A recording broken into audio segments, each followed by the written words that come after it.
स्वर सुधा मंच पर प्रस्तुत है मालती जोशी की कहानी दल दल। पापा की चिट्ठी आई थी। ताऊजी जब तक उसे पढ़ते रहे, प्रवीण सांस रोके बैठा रहा। उसे यह भी होश नहीं रहा कि पुलाव से भरा चम्मच अधर में ही लटका रह गया है।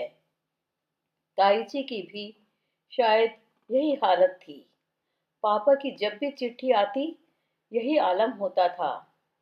पत्र पढ़कर ताऊजी ने जेब के हवाले किया और चश्मा उतारते हुए बोले, अरे यह क्या? तुम लोगों ने खाना क्यों रोक दिया? Carry on carry on. और वे खुद अपनी प्लेट के साथ जुट गए। क्या लिख रहे हैं? ताईजी ने डरते डरते पूछा। ताऊजी ने एक क्षण खाना रोक कर देखा और फिर ठठाकर हंस पड़े। लिखेगा क्या? परसों ज्वाइन कर रहा है। सच? ताईजी ने और प्रवीण ने एक साथ कहा। प्रवीण ने तो एकदम निढाल होकर कुर्सी पर सिर टिका दिया। लगा जैसे एक बहुत बड़ा बोझ दिल से उतर गया है। न उसे अब खाने में इंटरेस्ट रह गया था, न उन लोगों की बातों में। और कोई दिन होता तो उसे यूं बैठा देखकर ताईजी घबरा जाती, प्रश्नों की बौछार से उसे बेदम कर देती। पर आज उन्हें भी फुर्सत नहीं थी। आज उनका मोर्चा ताऊजी की ओर था और वे भरसक उनकी बमबारी का जवाब दे रहे थे। अब उन लोगों को यह डर नहीं था कि प्रवीण पास बैठा सब कुछ सुन रहा है। अब तक तो यह हाल था कि वह छटपटाकर रह जाता, पर कुछ भी ठीक से जान ना पाता। उसे बच्चा जो समझते हैं। अब सारी चर्चा उसके सामने हो रही थी तो खुद उसे ही रुचि नहीं रह गई थी। उसके लिए तो यही एक समाचार महत्वपूर्ण था, पापा ने ज्वाइन कर लिया है। खाने की टेबल से उठा प्रवीण पढ़ने की मेज पर आकर डट गया। केमिस्ट्री की मोटी किताब उसने सामने खोलकर रख ली थी, पर मन उसका अतीत के गलियारे में ही भटक रहा था। उसकी हालत ऐसी हो रही थी जैसे वह कोई डरावना स्वप्न देखकर जगा हो। जागने के बाद भी जैसे उस स्वप्न का आतंक मन पर बना रहता है, उसी तरह ये बीच वाले 2.5 वर्ष उसके मन मस्तिष्क को झकझोर रहे थे। 2.5 वर्ष, हाँ, पूरे 2.5 वर्ष। और यह 2.5 वर्ष किसी दुस्वप्न से कम नहीं थे। उससे पहले वाली उसकी जिंदगी कितनी अलहड़, अलमस्त और खुशनुमा थी। क्या पापा की बहाली के साथ मौज मस्ती वाले वे दिन लौट आएंगे? क्या चटकी हुई तस्वीर में फिर से रंग भरा जा सकेगा? कब चटकी थी यह तस्वीर पहली बार? उसे आज भी वह दिन कल की तरह याद है। जीवन की कठोर वास्तविकता से उसका प्रथम साक्षात्कार उसी दिन तो हुआ था। अप्रैल की उमस भरी शाम थी। दोस्तों के साथ धमाचौकड़ी मचाकर वह शाम ढले घर लौटा था। किसी फिल्मी धुन पर थिरकते हुए उसने बरामदे में पैर दिया ही था कि सुना, ड्राइंग रूम में पापा किसी से बात कर रहे हैं। पापा के पास कोई बैठा है। इसमें नया कुछ नहीं था, यह तो नियम सा था। पर पापा जिस आजीजी से बात कर रहे थे, उससे उसे कौतूहल हुआ। उसने झांक कर देखा, शांतिलाल थे और पापा बड़े विनम्र अंदाज में कह रहे थे, शांतिलाल जी, किसी तरह बेबी की शादी तक इस खबर को दबा दीजिए बस। मैं कोशिश तो कर रहा हूँ सर, शांतिलाल जी ने दांत निपोड़ते हुए कहा। पर आप तो जानते हैं दफ्तर में कैसे कैसे घाघ बैठे हुए हैं। वह शर्मा तो सबसे कहता फिर रहा है कि वह भोपाल में ऑर्डर देखकर आया है, उसी की उड़ाई हुई खबर है सर। कैसी खबर पापा? प्रवीण ने हॉल में घुसते ही एकदम पूछ लिया था। पापा ने चौंक कर उसे देखा। क्षण भर को वे जैसे काठ हो आए, पर दूसरे ही क्षण उनका चेहरा तमतमा उठा। कड़क कर बोले, तुम अपना काम देखो, हर जगह दखल देने की कोई जरूरत नहीं है। प्रवीण सन्न रह गया। पापा उससे इस तरह बोलेंगे यह उसने कभी सोचा भी न था। और वह भी शांतिलाल जैसे दो कौड़ी के आदमी के सामने। अपमान से वह भीतर तक लाल हो आया। वह खूब जानता था कि शांतिलाल इस जरा सी बात को नमक मिर्च लगाकर कितनी बड़ी बना देगा। शर्म के मारे प्रवीण से तो बाहर निकला नहीं जाएगा। पता नहीं क्यों उसे शांतिलाल से इतनी नफरत थी। जब देखो ही करता रसोई तक चला आएगा। मम्मी इतनी नफासत पसंद है कि उनके सामने चपरासियों की घिघी बंधी रहती है, पर वे भी इस बोड़म को जब्त कर लेती हैं। पता नहीं कैसे बुरी तरह आहत होकर मम्मी दरबार में गुहार लगाने वह भीतर पहुंचा, पर मम्मी कमरे में थी कहाँ।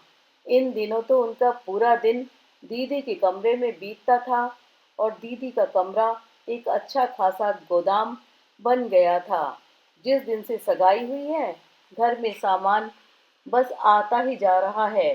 कभी कभी तो इन लोगों को इतना भी होश नहीं रहता कि एक ही चीज बार बार न मंगाएं। एक ही दुकान से सामान खरीदे आदमी तो ऐसा घपला होगा भी नहीं। पर इन्हें तो शहर की सारी दुकानों में खाक छाननी होती है न। चले आ रहे हैं 3 ड्रेसिंग टेबल्स, 4 4 सोफा सेट। फिर दीदी रानी सबसे बढ़िया पीस सेलेक्ट करती हैं, बाकी लौट जाता है। उसकी एवज में और कुछ आ जाता है। बिजली का सामान तो कोई लौटाने को भी कह नहीं सकता। मम्मी सब उठाकर रख लेती हैं। कहती हैं आए दिन तो शादी ब्याह में जाना होता है, सब काम आ जाएगा। उस दिन तो मम्मी और दीदी बड़े मनोयोग से स्टील के डिनर सेट का मुआयना कर रही थी। एक एक चम्मच को उलट पलट कर देखा जा रहा था। एक एक डोंगे का वजन हाथों में तोला जा रहा था। मन में ढेर सी शिकायत लेकर पहुंचा था प्रवीण, पर नए बर्तनों की चमक दमक में खुद भी खो गया। काले चमकते सनमाइका टॉप पर वह बड़े करीने से प्लेटें लगा रहा था जब पापा कमरे में दाखिल हुए। प्रवीण को इतना समय ही न मिला कि वह दीदी को सावधान कर दे, और वह चिहुक पड़ी, पापा देखिए ना ये डोंगे, हमें जरा अच्छे नहीं लगे। वह पारिक ब्रदर्स वाला सेट ही फिर से मंगा दीजिए न। अब अपनी पसंद का सामान अपने घर जाकर खरीदना, यहाँ तो बस यही मिलेगा। पापा ने इतनी रुखाई से कहा कि दीदी स्तब्ध रह गई, और फिर दूसरे ही क्षण उनकी आंखें छल छला आई। पर पापा को जैसे जरा भी मतलब न था। उसी रूखे स्वर में बोले, और बेबी अब जरा ढंग से बोलना भी सीख लो। हर बार का मिमियाना अच्छा नहीं लगता। यह तो हद थी। प्रवीण ने भी इसकी कल्पना नहीं की थी। मम्मी तो एकदम फट पड़ी जैसे वो जमकर महाभारत हुई। फिर कि आसपास मंडराते नौकरों का भी होश न रहा। जंगल में लगी आग की तरह पापा के सस्पेंशन की खबर शहर में फैल गई। उससे भी तेजी से बदलने लगे लोगों के तेवर। नए व्यक्ति के चार्ज लेते ही सुबह शाम घर पर जुड़ने वाला दरबार बंद हो गया। चौबीसों घंटे अटेंशन में खड़े रहने वाले नौकर चाकर भी एकदम गायब हो गए।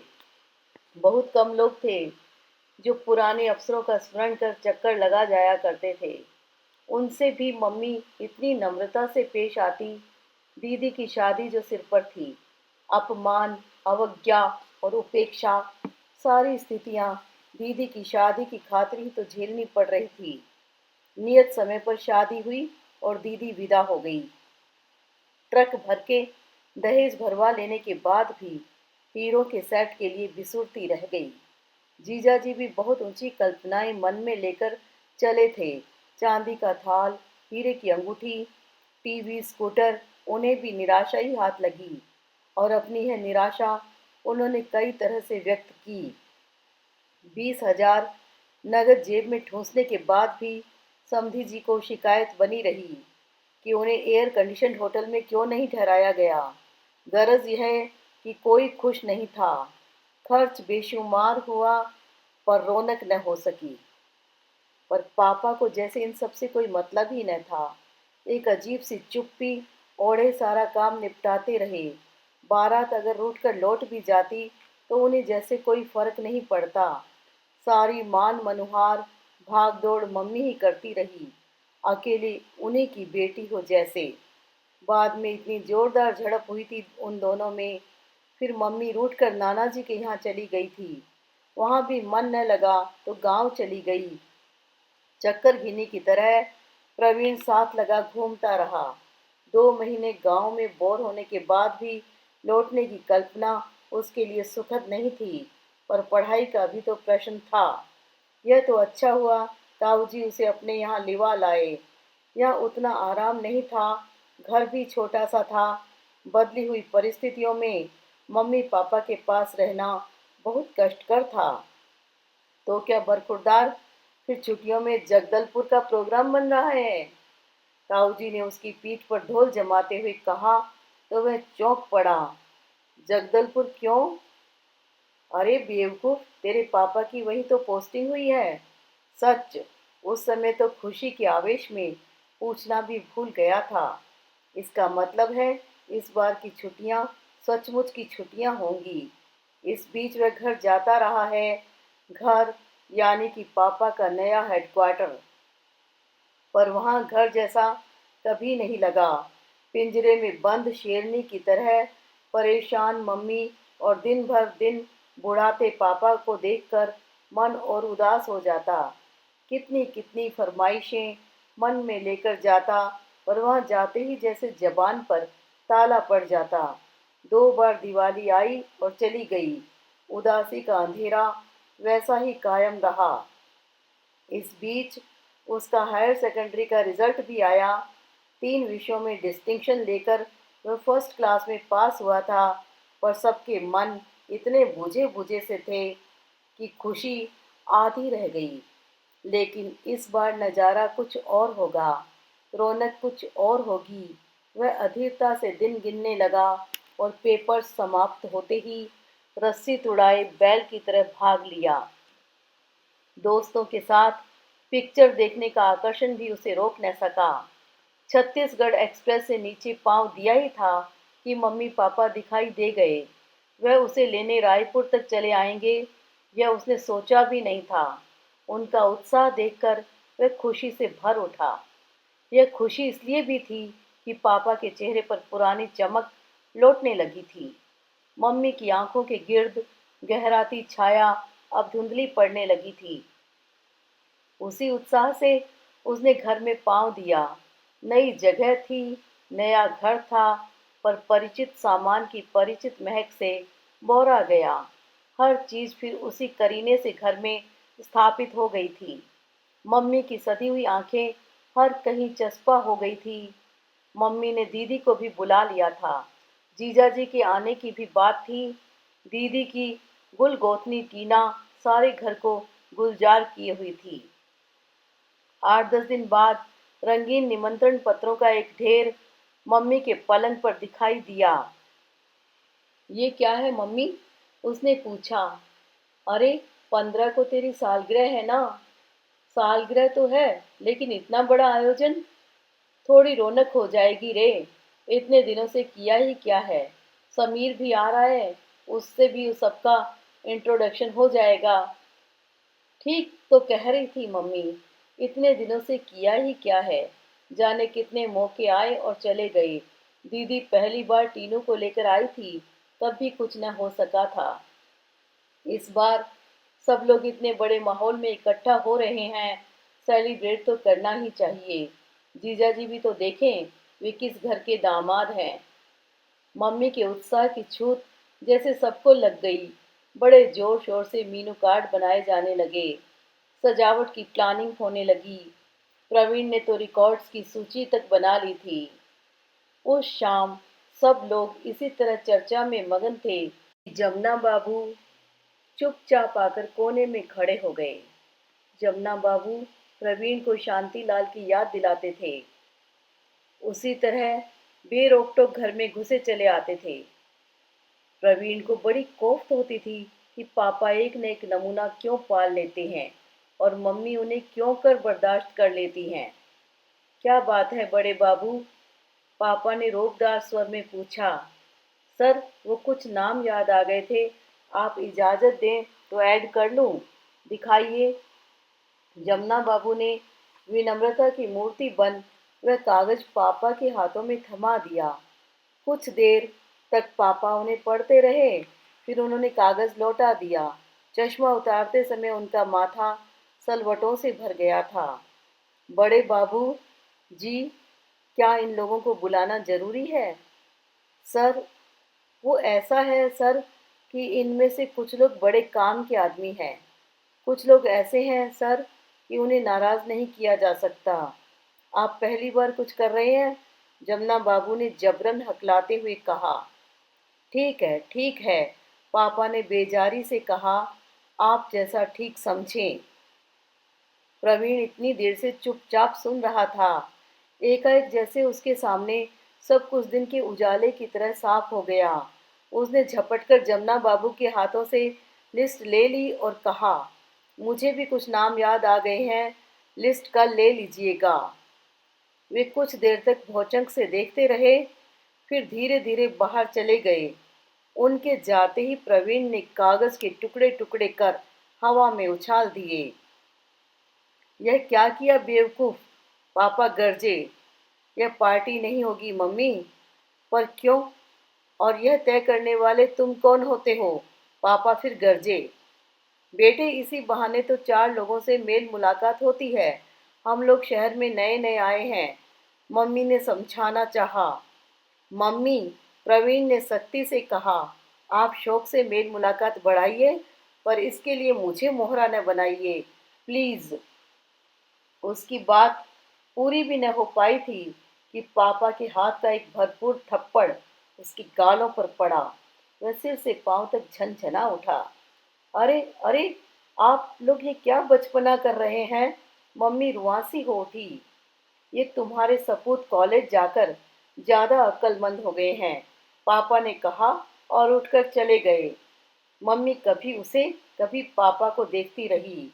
उसका मन हुआ कि कह दे, मम्मी, मुझे कॉलेज ने नहीं, परिस्थितियों ने अक्लमंद बनाया है।